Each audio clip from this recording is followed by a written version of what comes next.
Tay Marker, John Wick review, guys. Get right to it. Action. What's going on, Alamo City Movie Talk fans? As always, I'm your host, Ryan D. Ryan680. I'm Angela Williams. And this is Alamo City Movie Talk, guys. Movie Talk for movie fans. If you have not already, like, share, subscribe to our Movie Talk channel. And thank you so much for making us a part of your day. Let's get right to it. Angela, what are we reviewing today?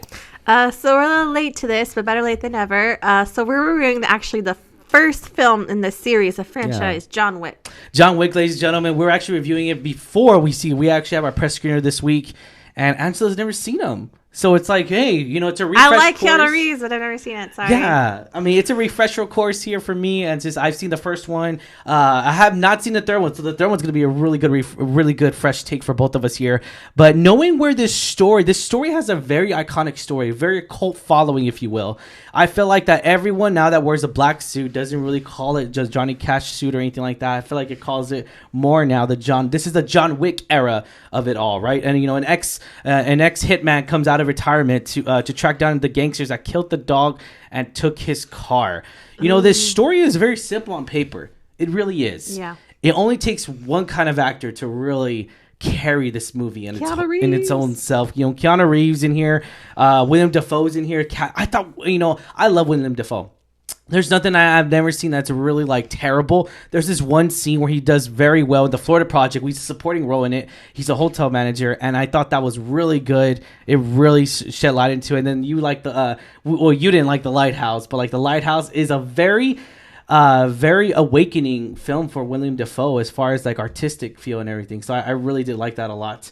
But going back to this movie and everything, I really enjoyed this film. This film really has the action sequences of its own right. More of it really relies on Keanu just coming in and doing these moments. It relies more on the actor, more his own stunts, if you will. Right? I mean, what did you think of this? So there's not a lot of dialogue, I'm gonna say. So we're kind of thrown into this world, and you kind of have to piece together what's going on, right? So none of it's explained. You not only figure out Keanu's backstory, John Wick's backstory, but you figure out the world he left. Yeah. He's no longer a hitman, but you kind of find out who his previous employer was, all the connections, the underground connections, all of that. And I thought that was really cool. You have this whole other hidden secret world that we just don't realize happens in society. And so I thought it was really cool to see all that aspect. Action sequences are awesome. I think they're done great. And again, he doesn't have a lot of dialogue per se. But I really enjoyed the sequences where he does his action, where he's basically killing everyone. Well, I mean, this cast, and that's the thing too about with John Wick movies, is that we've noticed that a lot has a really good supporting cast, really fan favorites, really TV favorites as well. We did get Adrian Palicki.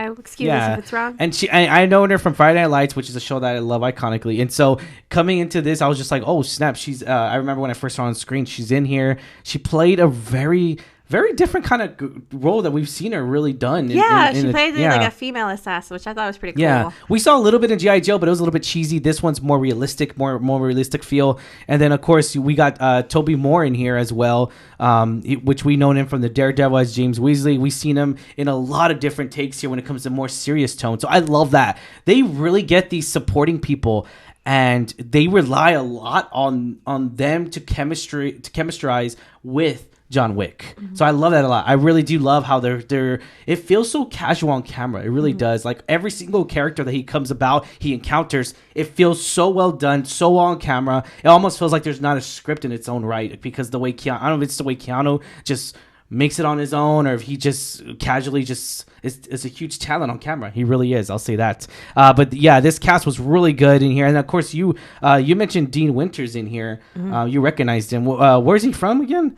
Well, I know him. I know he's the chaos guy from State Farm, but I know him from CSI. Or sorry, Law and Order, SVU. Law and Order. What do you? Cassidy is Cassidy. I'm sorry. Guys, correct me if I'm wrong. Is every single person in Law and Order every person in the world? Any just person like how in entertainment. Just like how all the actors have been on Grey's Anatomy at one point. Yeah. It's the same thing as with Law and Order. They made a cameo in every shape, way, or form. And sometimes, if you pay attention, because I've been watching the entire series again. Yeah. Sometimes they're two different characters on two different like episodes, so they recycle actors, which I like. So yeah, but he is a recurring role. He's Cassidy. So. And of course, we have to mention we recognized Alfie Allen, which we know him from Game of Thrones, The Greyjoy, the House of the Greyjoys, and knowing what kind of role he was in Game of Thrones and everything, and we took this into consideration because when he came in here and in this John Wick as the bad guy, as the bad, the enemy, right, if you will, the bad person.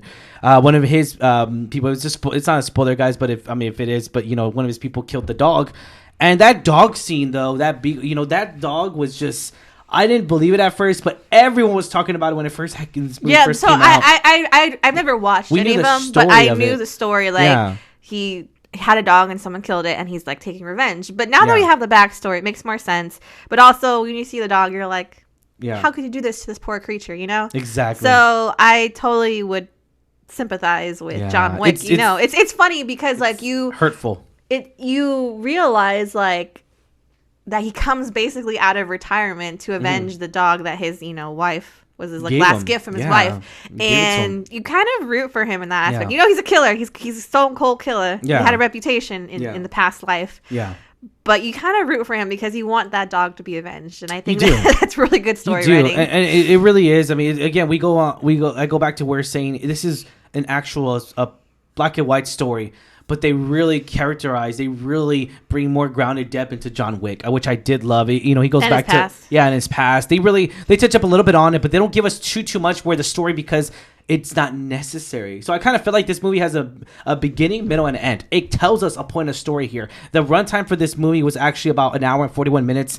And perfect. Then, perfect, which I thought was really good runtime here. And, I believe the second one, because we just got done, which we check out our early review of the second one, but I believe the second one is 2 hours and 2 minutes. So knowing that we're getting a bigger budget, this movie made a lot of money. I mean, the first one made a lot of money, and the second one made a lot of money too. Yeah, and the second one made a lot of money too, and the last one even made significantly triple the amount of the budget here. But knowing the facts there of the budget, the moneymaker here is that John Wick Chapter 2, 2 hours and 2 minutes, the budget just keeps getting bigger and bigger and bigger. Well, obviously, because like you say, it has this cult following. It's obviously a success. I know everyone I know has seen all or at least one of the John Wick movies. Exactly. And so it's such a cultural phenomenon, like it really is, pop culture wise. And so I can see why it keeps going because one, people love it. People love Keanu and his character. They really and do. Two, the movies are pretty good. I mean, at least the one we've seen so far. So I gotta say I did enjoy the first one. Nice. Awesome. Was this a film we deserve to say yes? Yeah. Rating 1 out of 10. 10 being the highest. What do you give this rating, Angela? I think it's a pretty solid film, given that it's like such a simple plot. Yeah. But all the action sequences, I love Keanu, love all the rest of the cast. I give it a solid 7.5 because it's a pretty entertaining film. I gotta say. The first one I really did enjoy that with him and his dog. The first and it's really heartwarming when we saw the chemistry between him and the dog. It felt very genuine. It felt very real. It's so cute. It didn't feel like it was like obviously it's on camera, but it didn't feel like a story that was it didn't feel like it was almost in the script where it was it transforms you into this world, into this John Wick world, and I love that. It really didn't feel like a movie at times, and I love that as well. I give props to Keanu for coming up with all that action sequences, all those maneuvers, all those gun violence, all that gun changing, reloading, clock. That was really good. It's pretty cool to see. That was really good. But yeah, I'm gonna give this a solid. I'm gonna give it a solid 8. Solid 8, guys. But yeah, that's my take here. We do recommend this movie, guys, obviously, but we are gonna be on the lookout for John Wick 4. That's why we're getting ready for this John Wick 4, which we've been hearing. It's really good. It's really good. It's really good. But yeah, guys, all right, guys. If you have not already, like, share, subscribe to us on our Alamo City Movie Talk page on our YouTube channel. And thank you for making us a part of your day. As always, I'm your host, Ryan D. Ryan680. I'm Angela Dakarian. And this is Alamo City Movie Talk, guys. Thank you so much once again. Have yourself a wonderful day. Stay safe, San Antonio. Peace.